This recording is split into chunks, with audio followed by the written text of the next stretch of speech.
What's up, guys? This is a live stream following my latest fast, which is actually my longest fast. I did 23 days total, and I'm gonna put this actually inside here so I can not have to hold my microphone. But yeah, so I actually just did a dry fast, the longest one I've ever done, and this is pretty much a live stream kind of talking about health hacks, how to do dry fasting easier, and pretty much my revelations that I had for my longest dry fast. And I mean, it's a crazy thing. Like, I happen to be the person in the world that's dry fasted the longest, in my opinion. Like, some people claim they're breatharian, but you know, they eat, they drink, but like, I know for sure that I'm dry fasting a certain period of time. And yeah, you just learn so much from it, because I feel like this is a physical reality. And if you're challenging the physical by breaking it down with a fast, you're going to be exposed to revelations that, you know, the mind, body, and spirit are going to teach you. So the latest fast I did here was actually in Kerry, Ireland. I'm still here. Obviously, it looks very Irish. Look at this beautiful view. I negotiated this place down to like $4,500. So it's usually like 8,000. But no one stays in Ireland in February. So yeah, so how this live stream is going to work is that I go through like comments and questions and I answer it quickly. And the only reason people really value my advice is because I've stress tested my body. I've done something that a lot of people haven't done, and I've cured a few things. And it's really hard to cure things, you know? So one of the concepts I really like is the balance between not curing things and fasting, because you can fast a long period of time and then break, and then your symptoms, your parasites come back and recolonize your body as if that's the first time they've ever inoculated your body. So, and then you start experiencing all these symptoms again. You're like, oh my God, this is hell. Like, I hate fasting. And that makes you like hate God. You're like, why, God, why? Like, why did you give me this life? This is horrible. Like, give me these parasites and eczema. I don't want to live anymore. You know, a lot of my clients actually don't want to live, you know, and physical irritation is completely synonymous with your life enjoyment, really. So sometimes you can take your anger out on your partner or your friends, and you're actually just physically irritated without knowing it, whether it be your bacteria wants to be fed or your parasites are kind of like annoying your nervous system or whatever. And we're going to get into some nervous system talk soon, because that was one of the main concepts that was exposed to me during this fast, which I haven't really tapped into too much.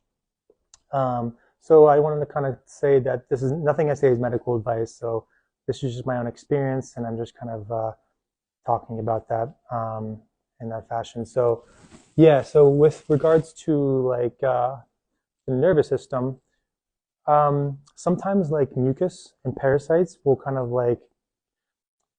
form around your spine and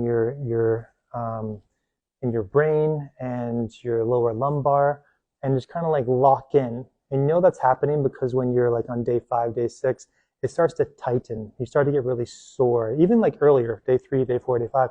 And it's almost like a demonic thing. It's kind of like a grasp around your nervous system. It doesn't want to leave. And the reason it does that is because it's able to tell if your immune system is compromised, so it can come out and feed, you know? So your nervous system is really a really favorable place for parasites to inhabit. So what happens when you unleash your nervous system from the parasites? You start really having like these euphoric moments where you're able to kind of get clarity on decisions you should be making in life. Just like you're just loving life. It's pretty much like the most natural form of ecstasy. You know, I'm not sure if anybody here has done Molly or ecstasy, but like it's pretty much like the most pure version of joy and energy. And you start to see like purpose in your life and like why things have happened. It's just essentially the complete definition of euphoria when you've untethered your nervous system so that you only have access to it.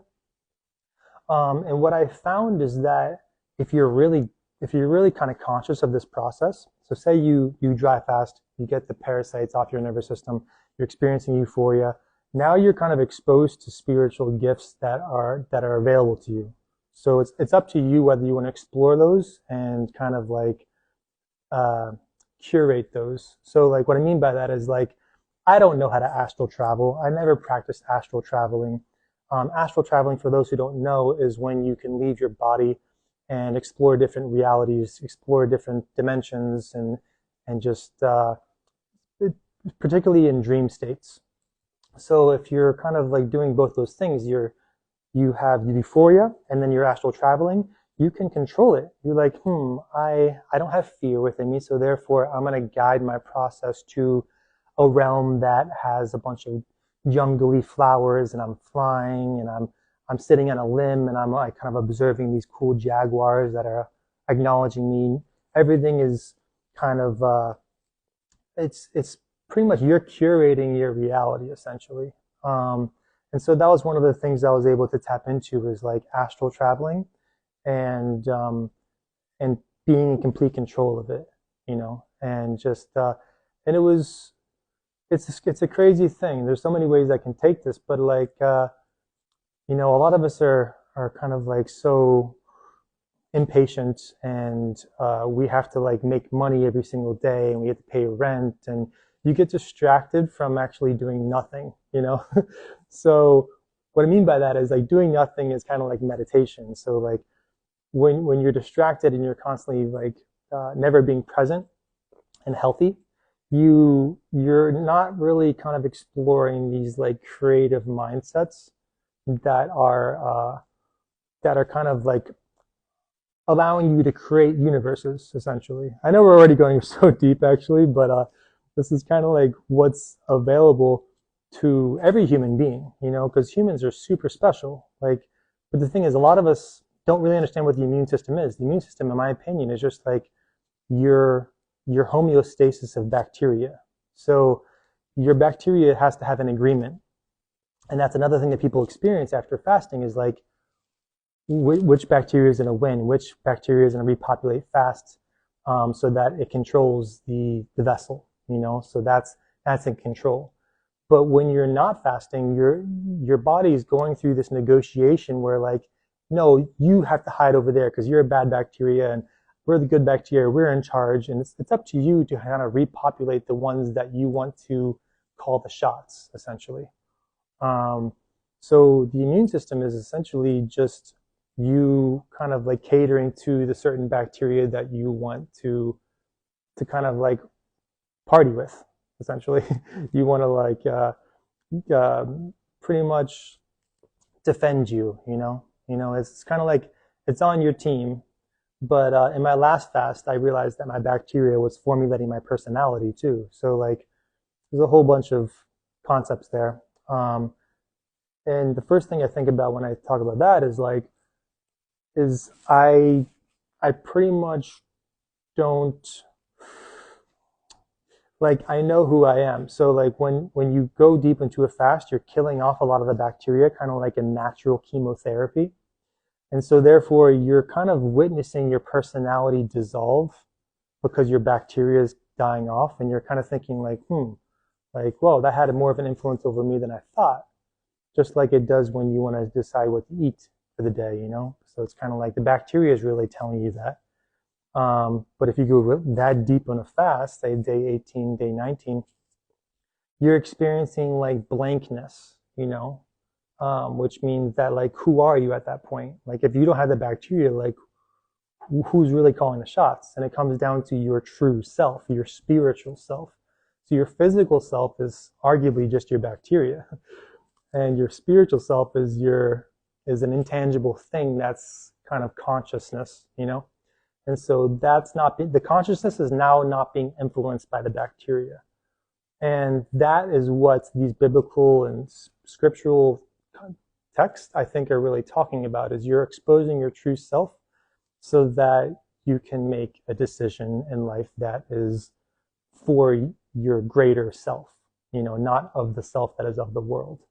And I think that that's a very powerful concept to really talk about. And obviously I'm locked and loaded, and I wanted to talk about a lot of different things. I have a few different concepts I wanted to talk about. I'll go through some questions now. and then go back to some of the things I wanted to talk about. One of which is Ishana Nirmaiv 3 says, which is more powerful, water fasting or lemon water fasting? So lemon water fasting, lemon has calories, so you're slowing down the detox a little bit by kind of ingesting calories. So the water fasting with a little bit of electrolytes is more powerful than lemon water fasting. But you're going to crave lemon. It's going to feel very natural to put lemon. Well, lemon wouldn't hurt me. But the thing is, think about the extremes. Think about dry fasting and then doing lemon water fasting. It's like you're essentially adding water is so much less detoxifying than dry fasting. And then adding lemon is helping with the detox, but it's also giving your body food. So you can live off of lemon water and for the rest of your life, and not die against popular belief. Seeing a lot of familiar names here. Just to kind of tell people who are kind of tuning in now, we are in Kerry, Ireland, this place called Dingle. It's a very rough day with the winds and the ocean. The reason I came here is because I feel like the setting for fasting is very important for dry fasting. So you want to be able to have humidity that's like an average of 80%, so 80% is like you're allowing your lungs to breathe in the hydration and you're getting fresh flowing air. So the wind is always 15 miles per hour here. So I'm constantly getting new, fresh, mineral rich air. And then the temperature is about 40 to 50 degrees Fahrenheit. So it's that's the optimal conditions for you to make dry fasting as easy as possible. And what I found is that, one of the cool concepts I wanted to kind of get into is, okay, so this person says, how much weight did you lose in 23 days dry fast? So to be clear, I did 23-day fast. I did 18 days dry, and then I did 2 days water, and then I did 3 days dry. So 18 days dry, 2 days water, and then 3 days dry. Because on day 18, the same thing happened where my heart was kind of ting, ting, ting, ting, ting, ting, ting, ting. And I could bust through it, and I could be it's okay, I'll just deal with it. But since I'm in a resting state, my heart rate's 100 beats per minute. Time is moving by a lot slower, and it's just kind of it's just not fun, It's just really, I'd rather just kind of sip on a glass of water and then go back to dry fasting. And I also wanted to experiment actually for the sake of my clients, because they always ask me, can I go from dry to water and back to dry?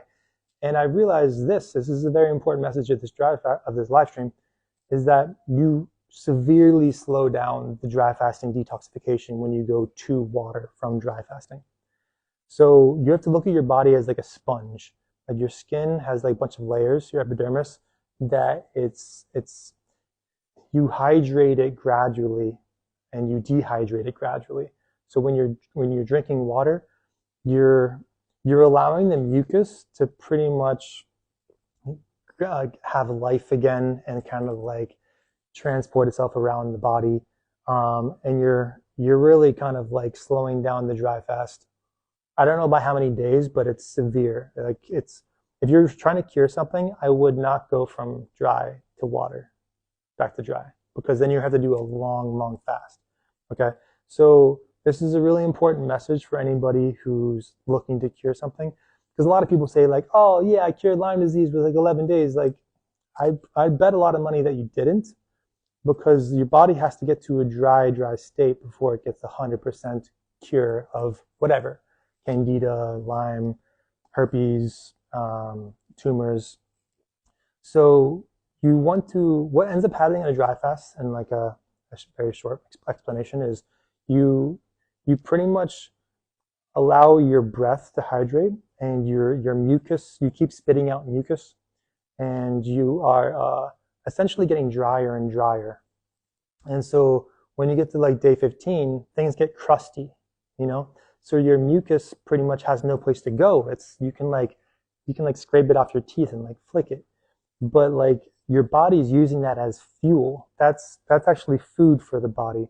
It can find hydration and energy from your mucus, so you're actually getting revenge from your parasites. You're eating them essentially. But that's at the point when you're like being challenged physically. Your heart rate goes up, and you're like, I've never been in this territory before. You're defying death. You're doing something that modern day doctors do not know about. But there's a point when, before death, where you actually clear out all the parasites, all the candida, and then you're able to rehydrate and repossess your body again. So your mucus becomes very like, you start spitting it out, you start snotting it out, you start feeling it go down your throat, you can see it in your urine. And then essentially by like day 16, you can see the transition of your tongue. Your tongue kind of changes colors and like has different candida, and it shows you like the progress of your healing. And by day 18 and a half, like it gets crusty, you know? And so now you're actually like, your body did as much as it could with the mucus that it had in all the layers of your organs. Your skin gets really clean.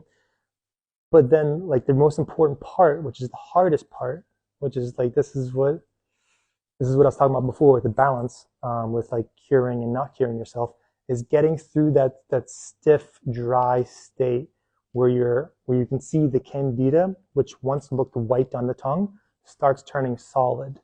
You know, so when it starts turning solid, you start kind of like scraping off dense matter, you know? And so there's a point when there's nothing left to scrape off. Your tongue turns pink, and there's no more dense mucus left in the body, okay? And that's when you know you're getting close to an overall cure of whatever you want. So a lot of times, like bacteria and whatever you want, it all kind of cures at the same time. So that's why I don't really believe people when they're like, you know, saying that 11 days is enough, you know, because 11 days is really when the game just gets started for me. And I had a few different things that were unrelated to each other, and none of them got cured in 11 days. So you're curing a bunch of like, you can cure like the liver and stuff like that, and like just skin conditions and like moles with like shorter fasts and like intestinal worms. But like if you're trying to cure like the hard stuff, it's going to take a long, long fast. And obviously this is not medical advice, and I just wanted to convey that information because sometimes people embark on these journeys and they're like, oh, I'm going to cure myself in 5 days. It's good to ladder up and to kind of prepare your body for longer fasts. And I think it's also important to prepare the body. And so by preparing the body, I think it's good to, pretty much preparing the body comes down to cleaning the blood, because you can get lightheaded during the fast, or you can get like nauseous because you're already thick to begin with, you know. You haven't even dry fasted and your blood is already thick, you know. So get the mucus out of your body. I like 2 things. I like the iodine. I like the apple cider vinegar. I like low sugar diets. So those 3 things are really good to clean the blood. Stay on that for like a month or 2. And then before the fast, you want to get electrolytes and clean the intestines with enemas. So that's pretty much what you do. So yeah, that's pretty much what you do to prepare. And then you're going to find that the fast works a lot smoother. And then you get into a setting like this, where it's kind of like, I'm in the clouds, essentially. I'm in like cold, hydrated clouds here in Ireland. And like the ocean's right there. So I'm getting like nutrient-dense air that I'm breathing in.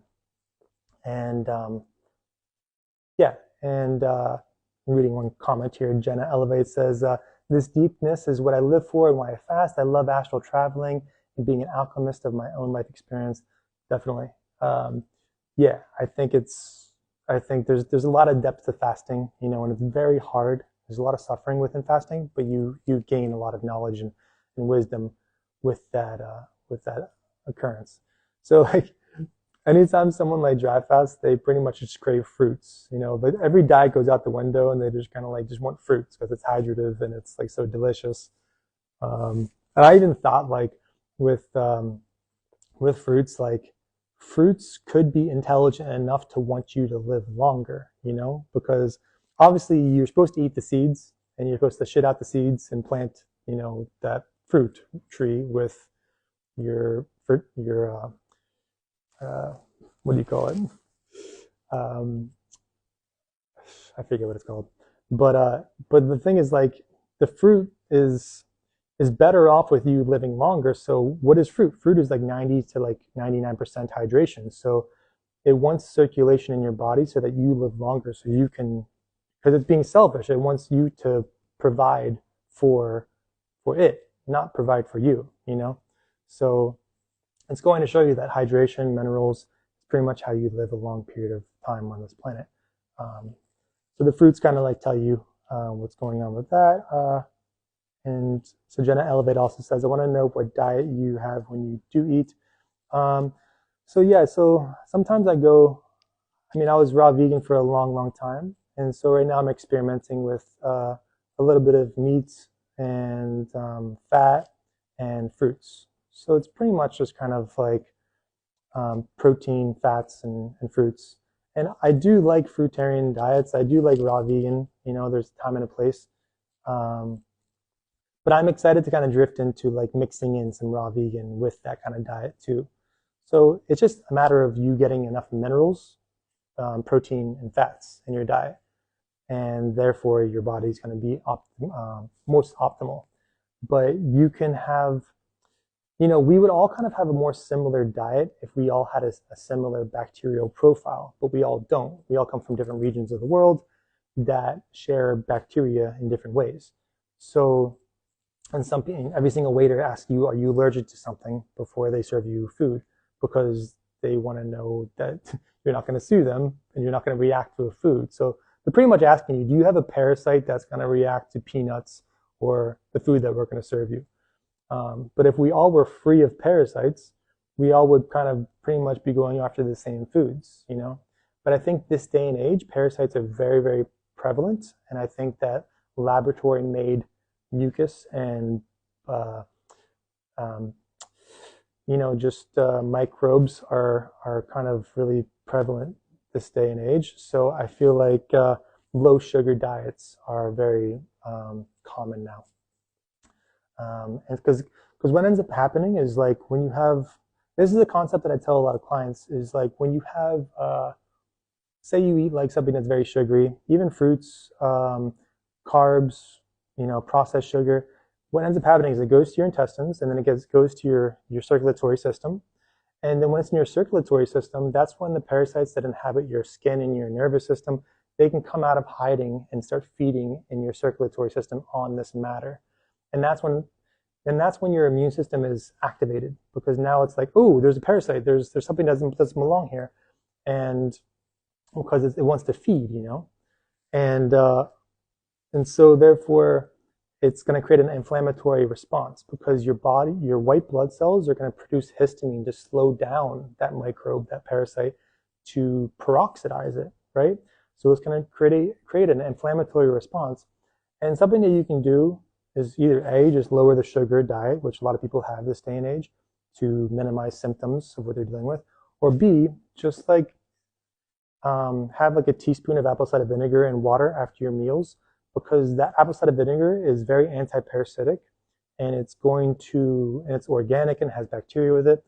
It's going to meet these parasites within your circulatory system and prevent them from feeding on the sugars. That's why people are obsessed with apple cider vinegar these days, because it's just going to prevent your blood sugar spikes from getting too high and prevent the parasites from feeding and creating an inflammatory response.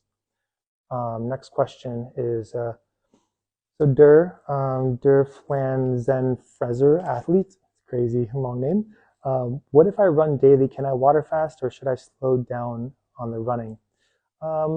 If you run daily, I think it's okay, but I think you should monitor your weight loss. So sometimes you can get too skinny, and you're probably going to stay in ketosis if you're water fasting and you're running daily. But it depends on what you want to do. So I would probably just eat a little more, have some fats and electrolytes, and keep the running. If you like running, just keep doing it. But I think that it depends on what you're trying to do. I'm not sure if you're trying to cure something or if you're trying to lose weight. But I think with people who are water fasting and running daily, you got to be aware of like the electrolyte imbalance, because sometimes people can be depleted constantly. And that's where I think that sometimes fruitarians and raw vegans can run into an issue with the diet, because you're detoxing constantly. say you're on it for like 2 or 3 years, and eventually you're running on empty on it with a certain thing. It could be like protein, or it could be minerals, and then they end up getting like weak teeth, like weak gums, and then it becomes like dental issues. It's because now you finally came into a point where your body doesn't have reserves, and so that's why people are confused. They want to have as much reserves as they possibly can. Um, yeah. So Denver Guitar Hero says I just ran 26 miles in a day. I was liquid fasting. I'd say go ahead. Yeah. Gol Bushka says I started taking iodine after your advice, but it burned my throat. Is it normal? How long do you wait after dry fast to start again? So Gol Bushka talks about iodine and burning his throat. I think that you should dilute it more. So either you're taking way too much. There's a website called dropulator.com, so you can measure your dosages. Just DM me and I'll kind of give you what I would recommend for what you have. Start slowly, work your way up, and pair it with sea moss, so it has cofactors. Yeah, and so I would wait probably 2 to 3 days after a fast to start again, because you don't want if you didn't fast long enough, you don't want the bacteria, the parasites, to recolonize your body, faster than the good bacteria. So the iodine can kind of keep that in check before it becomes like a very really unfun experience for like 7 days or so. And Julie says, what do you think about fasting? What do you think about fasting the week before the moon days as a woman? Is it really too stressful or doable? Yeah, that's a great question. So I think there's a term for it. It's actually called ikadashi. So ikadashi is something where you fast during the moon phases, because now your internal waters cannot be pulled towards your headspace and influence your mind. Just like the moon pulls on the ocean to create tides, it also does the same impact on the body. And I think with both male and female, it's a good idea to fast before the moon phases so that you're not under the influence of your own unfavorable internal waters, because it'll get pulled towards your brain and then you'll get really confused. You'll hear all these voices and then you'll be pulled in so many different directions. Obviously during full moons, there's like a lot of violence and people start fighting a lot. But it's, once again, goes back to the original concept of physical irritation influencing that person to react physically or unfavorably, So they're going to harm other people because, every time I talk about these concepts, there's so many things I can say about it, but like you don't want to be under the influence of anything that could cause harm to others, So that could be intangible too. So you can have intangible mental parasites as well, not even physical parasites, but something that that's kind of manipulating you. You bought into a certain idea or a theme that is kind of constantly making you make certain decisions in life. Trying to think of an example. So yeah, I don't know. It's just so for instance, like politics. People can be really emotionally swayed by politics, and I think that that's how artificial intelligence is going to evolve, because it's realizing that humans are emotional, robots aren't emotional.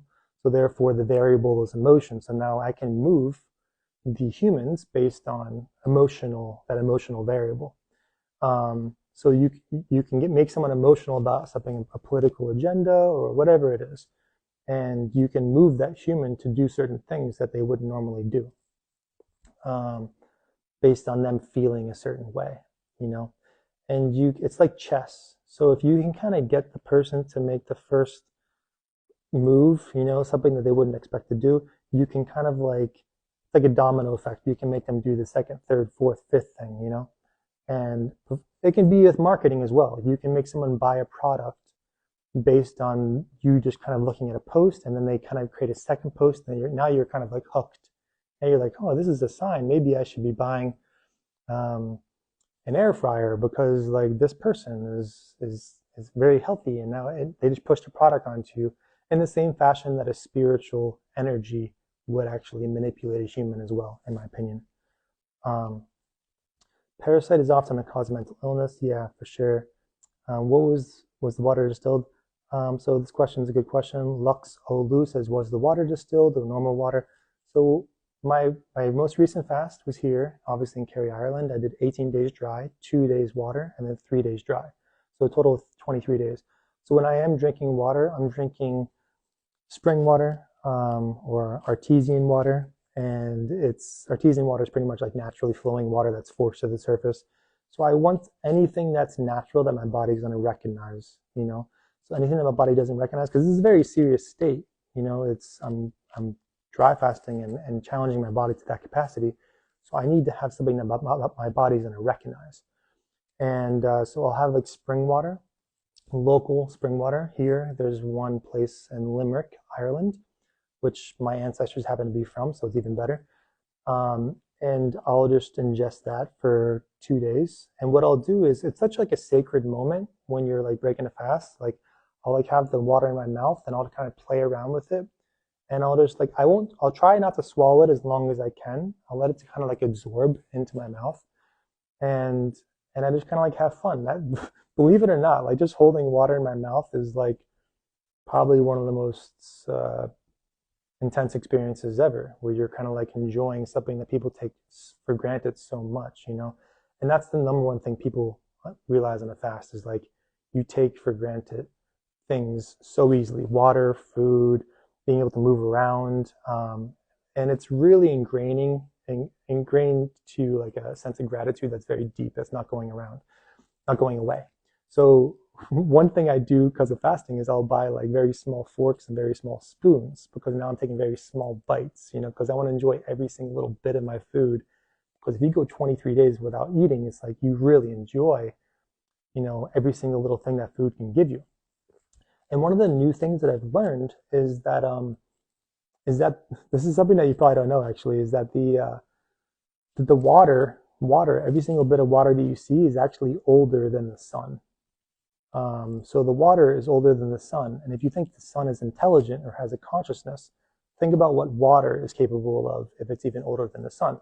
So the air, you know, any hydration that I have is really trying to like help me out. It has information. And these concepts probably seem like really crazy to you, but like when you're so sensitive on day 18 of a dry fast, you're really kind of like so appreciative of the, you're like, wow, this actually is like an angel of sorts that I'm breathing in, that's helping me hydrate and giving me life, you know. Like how intricate and complicated is water, you know, and is it complicated and intelligent because it's void of things, you know, just like, you know, God essentially is like a eternally meditative blank, you know, creator of everything, you know. Like, is intelligence actually nothing, you know?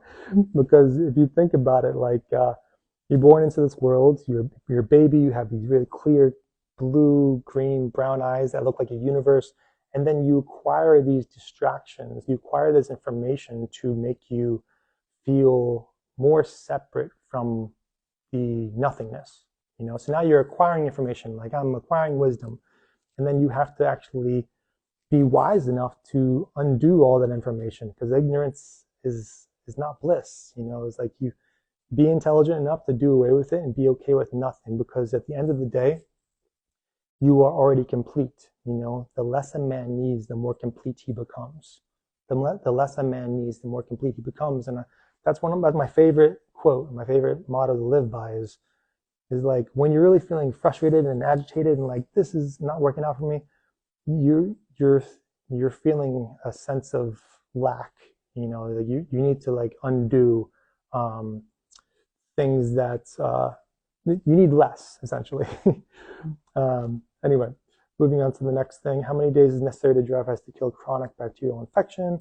It depends. If it's a chronic bacterial infection that's been around for years, all I'll say is that there's a reason why I've dry fasted the period of time that I have.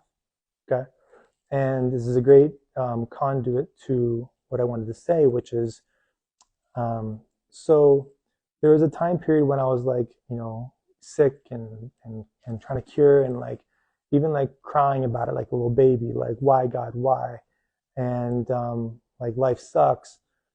The thing is, we live in a realm with like darkness and light, and there's a there's a meeting point between the darkness and light physically, and that's the balance. So when you're trying to cure something, God wants you to be healthy and cured right now, right? So that's the point. So a 1-day fast should be enough. It's crazy to think that, someone would even dry fast 20 to 23 days, right?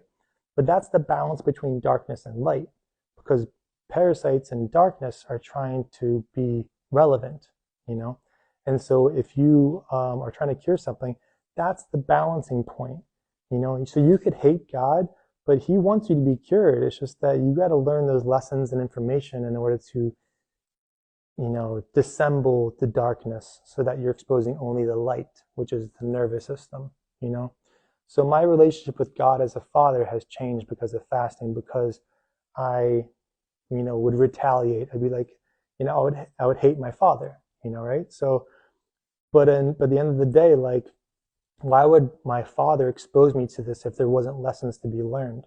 And that's a very hard concept to understand, because life is short. We live in eternity. So like, if you had to understand the Father more, you'd be thrown into this physical human reality and have to understand these lessons. And it sucks because it's really hard. Fasting really is really hard. But if you want to cure yourself, it's available to you. But you gotta transcend those layers to find that balance. Do away with the parasites. Now you're exposing the nervous system, and now you're experiencing that euphoria that I was talking about. And that's, I think, where the spiritual gifts are available. You start to be able to astral travel. You start to be able to manifest, So, and I know manifest is a very cliche word this day and age, but when you truly don't need or want anything, you're not desperate, because desperation is the smelliest cologne. People want to be around you, right? So like, because they're like, oh, this person's not needy at all. So people are attracted to you. Like, what's going on with that person?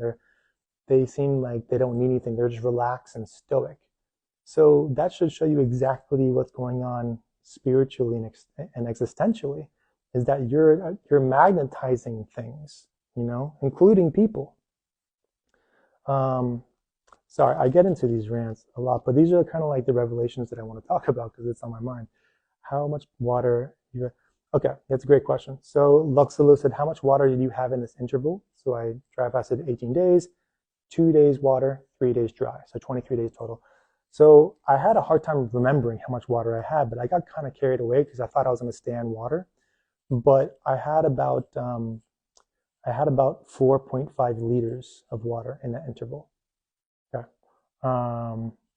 Good to see you guys. I'm seeing some names that I'm recognizing. Yeah. So this person says, Jogus74 says, does that include toxoplasma for the long fast? Yeah, it does. It's like I said, like there's nothing, the balance that I talked about, there's nothing that can really stay within the body on a 21-day dry fast. Like it's screwed. Like any parasite is screwed on a 21. And this is really important information, especially if these scientists, wherever they are creating microbes within the lab so that you run to their vaccine or whatever it is. They're screwed because no scientist is intelligent enough to understand how to beat the body in that capacity. So no parasite's intelligent enough, and no scientist is intelligent enough to manufacture something that is going to stay within the body.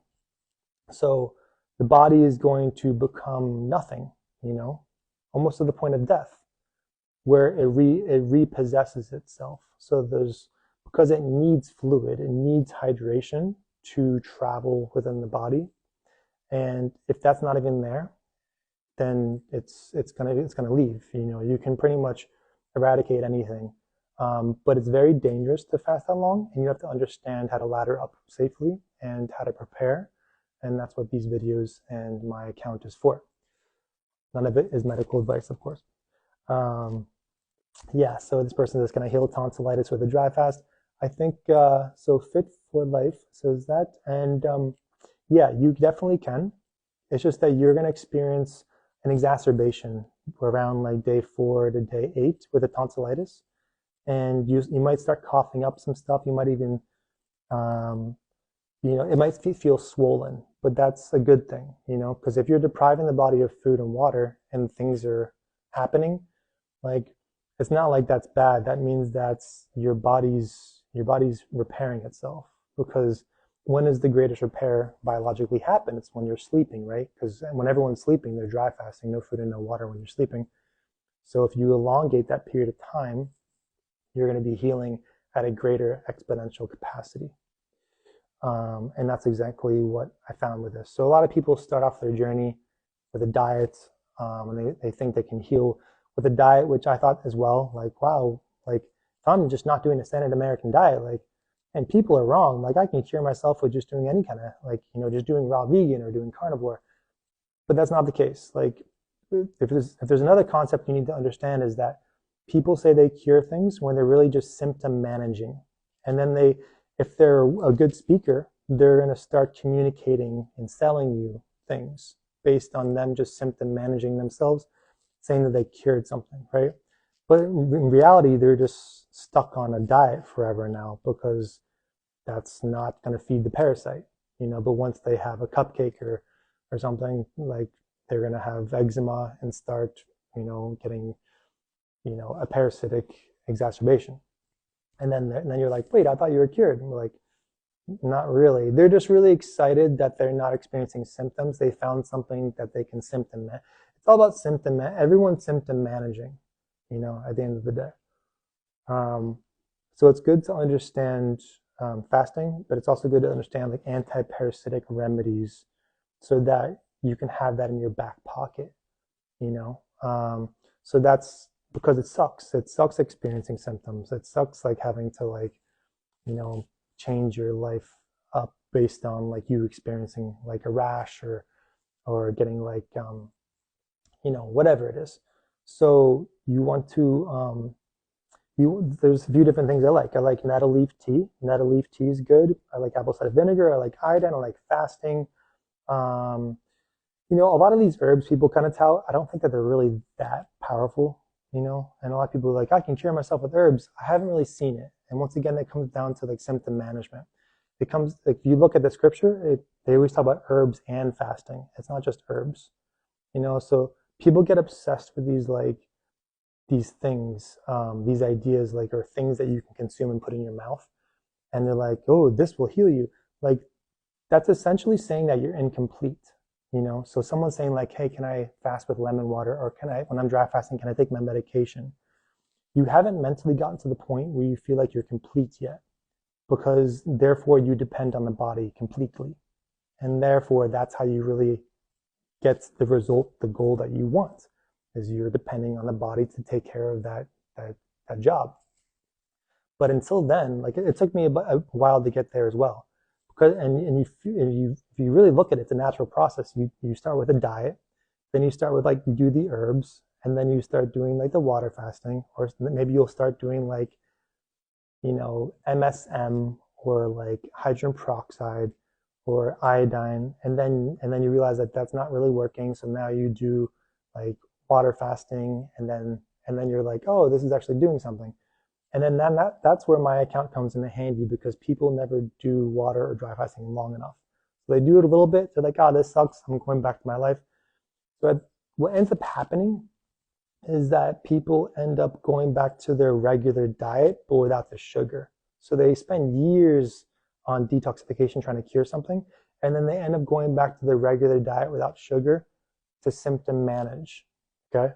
So that's exactly what happens. So, and I don't blame them, because fasting is really hard. So like, you might as well, if you're going to live on this planet, and like, you might as well like symptom manage and like keep the sugar out. But if you want to cure something, you got to go for it. And I have a good business idea, which I'm not sure if I'm going to talk about it now, but I think I found a good idea of how to cure people without having to go through the suffering. So, I'm constantly thinking about this stuff, and like, how can I get people to do this without actually having to put the strength, the mental and physical strength into it. And it involves like a hospital environment, and it involves fasting. I'll say that. But I think I might do it, but I'm probably gonna get sued. But I got to get like people to sign waivers. Pretty much like medically allowing people to fast in a safest environment where I can like supervise them and make sure they're prepping well. And yeah, that's all I'll say. I want to talk about it, but I'm not going to. So Hi P Test says, can you use saunas and steam rooms whilst on a long water fast? Yeah, you can. Just make sure you're kind of replenishing your electrolytes. That's it, because like you can start to get really faintish and dizzy, and that's pretty much showing you that the potassium levels are low, which means your oxygen is not circulating to your brain. So number one priority for your body is pretty much getting oxygen to the brain, because this thing is calling the shots, you know, because if this is the decision maker and it's not getting oxygen, it faints, and now the rest of the body is screwed, you know. So make sure you're getting potassium and electrolytes after you do saunas. How do you use fasting to kill off cancer? Complicated topic, but it depends on the cancer. It depends on what stage you're at. It is a complicated topic, but yeah, I'm not going to go into that. But you definitely can do that. Obviously, medically, you pair chemotherapy with fasting these days, so that you can get a more potent dose of chemo, you know, by doing fasting alongside it. So on this fast, how much weight did I lose on this fast? Same amount of weight that I lose every single time. I went from 180 to 125, so that's 55 pounds. Yeah, and so is it normal to? Okay, I already got through that question. Okay, cool. Mark Budge says he's getting enough protein from the fruits. You know, like, you know, if you look at people who are fruitarian, like I'm not bashing it. Like I was fruitarian for a bit too. Like I love fruits and I spend days eating fruits with nothing else as well. But if you really look at the structure, there's no right or wrong way. You know, if you look at the structure of that person's body, it's a mixture of being fat and skinny. You know, it's just kind of like it's not somebody that would be in the UFC or like fighting or in boxing, like a fruitarian. Like it's just they don't look like people who can like hold their ground or fight, I would say. So like there's just lacking of structure, you know. And I'm not hating on it. Like you're very hydrative and the circulation is very good, but it's not conducive to like physical activities where you're like really being able to exert like maximum amount of strength and effort. Okay. Okay, so I'll answer this question. How to manage constipation that comes with dry fasting. It was so bad that I got hemorrhoids back then. Yeah, it's with constipation with dry fasting, make sure you clean the body out with enemas sufficiently beforehand. And then after the fast, I would obviously drink spring water with lemon as much as you can. And if you start introducing dense foods, you can experience constipation because you're experiencing a traffic jam. So that's why I really like the ozonated magnesium, you know, where it's liquefying things. Say you have refeed syndrome, you feed too quickly. You want to take some ozonated magnesium to liquefy things and kind of push things through until you're back to your regular lifestyle. Leon says, hey Trevor, I'm on day 4 or 5. I felt awful day 2, better on day 3, and struggling yet on day 4. Is there anything you can suggest to make it more enjoyable? Heard Wim Hof helps. Yeah, you're going to crave cold plunges on your dry fast. But yeah, you're going through the ringer right now. So day 4 of a dry fast, you're kind of like, you're going into deeper ketosis, but you're obviously getting like this, your internal waters have microbes in them that don't want to leave their area, you know. So it's kind of like a war. You're inciting a war in day 4 in particular, where things get really sore, your whole body gets sore, muscles get sore. But like when you push through, your body's greedier for that hydration because it needs it more than the parasite does. That it's going to take that, you know, and then the soreness will alleviate. So sometimes it can be a little bit later. Sometimes it can last until like day 9, you know. But yeah, I would say to kind of like get outside and get like fresh flowing air. And if you need to, yeah, like if you're feeling called to do some Wim Hof, then that would probably make you feel amazing. I know it would make you feel really good. Okay, cool. Did that. Okay. So, and Julie, I didn't hear that. So you're talking about your period before fasting. That's a very weird, interesting topic for females, so people would argue that the menstruation cycle is a form of detox, but you're losing a lot of hydration from your blood. So in that situation, sometimes I would even like, you got to time it right, so directly after your period, that's when I probably would start fasting for a female. And if you do experience your period during a fast, every female wants electrolytes and like when they're pretty much on their period. So even like having some high quality salt, like a tiny bit of it, just lick it, and that can make you feel really good. I wouldn't do that beyond day 12 though, because that can make you feel a little bit too, it can make you feel a little bit erratic. So directly after the period, I would start the fast, in my opinion. If you DM me, I'll send you some literature on this, which has been kind of tested with this certain topic. So this person says, for dry fasting, how many days do you recommend in order to get out of the parasites? So I'd recommend, so parasite cleansing really starts on day 7, in my opinion. And so that's the problem. Like, as we evolve, I think more information will be out there, and I think more defined ways to cure parasites will be there. But I think people are making money, saying that you can cure things with a shorter period of time, which is not true. So on day 7, you can cure, liver flukes and like intestinal worms. But on day 11 is really kind of where the real healing kind of occurs. And just look at my content so that you can see exactly how to put yourself in a safe environment. You don't want to put yourself in like a dry, closed off room that has and you're not preparing with like hydration, electrolytes, and enemas. Yeah, this person says, can this help if you're going through spiritual warfare? Yeah. Yeah, you're gonna become more excuse me, more like upgraded, I guess, with warfare with regards to spirituality with fasting. So you can understand who you are. You're not letting fear dwell within you, that easily because of fasting. You're really kind of like exercising the brain and the mind, and that's something that I was really weak in, where I would let fear dwell within me very quickly, and now I'm very, very strong with regards to not letting fear dwell within me at all. As a matter of fact, if I see or experience fear as an option, I'm going to flip it into gratitude states. So gratitude states obviously is the highest frequency, and no darkness, no dark entity wants to be around gratitude. No dark entity wants to be around love. And that's really how you exercise a demon. You're looking like movies like The Exorcist. Like, if you want to exercise the demon, you thank it. You express gratitude. Thank you for being here. You've presented obstacles that made this person grow, but like you're no longer welcome here, and now we're allowing light in. Now we're like light beings. We're allowing light in, and yeah, we're thankful for life. Thank you for this life. And certain mottos. A motto that I used this fast was actually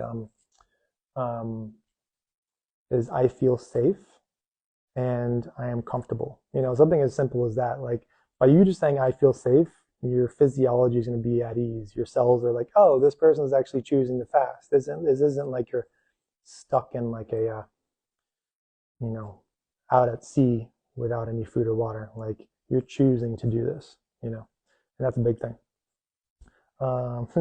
Microbes with microcontrollers, says Sest Kiveri.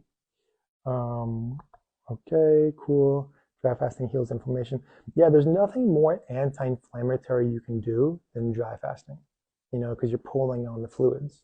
So this is the end of the road. This is the most potent, powerful thing you can do within healing. It just requires a lot in order to cure. So I wish it didn't. I wish it only required 2 or 3 days. So this person says, what are your warning signs to avoid death for a very long dry fast? That's a good question. So you have to be kind of like not in tune with the body or very unintelligent to allow yourself to die within a dry fast, because you're compromised in movement, you know, so circulation becomes so thick where you can't even walk 10 feet, you know, or your heart is erratic. It's going from like 140 down to like 60, down like to like 100. If it's like your heart is going to bug out to the point where you're like, okay, this is scary, you know? So it's kind of like you're going to break the fast because the heart is just kind of like being weird. You can hear your heart in your ears too, you know, where it's kind of like just making you want to break the fast. And thirdly, your kidneys can be so calcified from a life of eating dense foods that have like high protein, synthetic proteins, where you can have a lot of pain in your kidneys. And that's a time to break the fast as well, like a half a teaspoon of baking soda. Another time to break the fast is if you're feeling nauseous and you're vomiting. You don't want to fast while you're, you know, having to do that. So it's pretty much like limitations in movement will make you, that's how you avoid death, you know. So if you are laying down and you're like on day 15, day 16, and you're like, if I stand up and walk 5 feet, I can't even do that, you got to break the fast because your blood is just too thick. And this usually happens because you're in a setting that's not hydrating, you know, so like you're not in like 70 to 80% humidity. Like the air quality is just really dry. So say you're in the desert, you know, and then you're dry fasting in the desert. That's a really not optimal place to do it. You wanna allow your body to use the lungs to kind of like find like a homeostasis with hydration. And then your lungs, in a matter of 6 hours, all your blood passes by your lungs for you to kind of detoxify your blood. So your lungs are also your kidneys as well. So you want to see that as, and use them in that fashion. So it shows you that you're hydrating and filtering your blood with your lungs. Okay, next question I got here is, yeah, I don't use the question box on the bottom right. I'm sorry, guys. Thoughts on weed? Joga74 says, thoughts on weed? Seriously, how dangerous can it be and its connection to parasites, you know? For me, like sometimes people call it just like addictions with like alcohol and weed or whatever. And I mean, I used to smoke weed back when I was living in Colorado in my early 20s. I used to snowboard and like, it just seemed like you're getting like really high quality herbs. And I feel like anything that you infuse into your blood, you're kind of like taking on that consciousness. You know, so when you smoke weed, you're very relaxed and you're kind of like chill. That might be the consciousness of that plant, you know? Just like you eat mushrooms and you feel very aware and you're not egotistical. Mushrooms, I think, are more intelligent than humans, and you're taking on the consciousness of that thing. And that's one thing I wanted to, oh shit, I only have 2 minutes left. I wanted to talk about a lot of different things. But that's what I would say is like, if you are not fasting and you're ingesting things in your usual life, it's pretty much you're saying like, I'm taking on that. It can be choosing life or you can be choosing death, you know? So if you're choosing to like do meth or like heroin, like you're pretty much doing like a mini suicide in a way. But if you're choosing like fasting and like hydrated foods, you're choosing life, you know? It's kind of like, it's either like a thank you God or an F you God, you know, in my opinion. Yeah, sorry. I'm going to screenshot and then we'll go through it. So I have 1 minute and 13 seconds left. Yeah, okay, cool. I mean, it's funny how like an hour is not enough, but I'm just going to go through all these things. Okay, cool. And then I go to the questions. Okay. Okay. Yeah. So yeah, that's pretty much the gist of what happened from my fast. Okay, so now I have like, if you have to take anything from it, I'm going to post this on YouTube, and that way you can find it on there as well. But the takeaways from this fast actually were pretty much like exposing the nervous system and realizing that like if you have a clean exposed nervous system, that in my opinion is divine intervention. Like you're now you have a clean channel to God where you're communicating because your nervous system is electrical, right? And you're able to kind of expose more spiritual gifts at a greater capacity doing that. 15 seconds left. I'll post this on YouTube, and maybe I'll do another live stream coming up. I love you guys, and I hope you have a great weekend and hopefully a good transition into spring. Love you guys.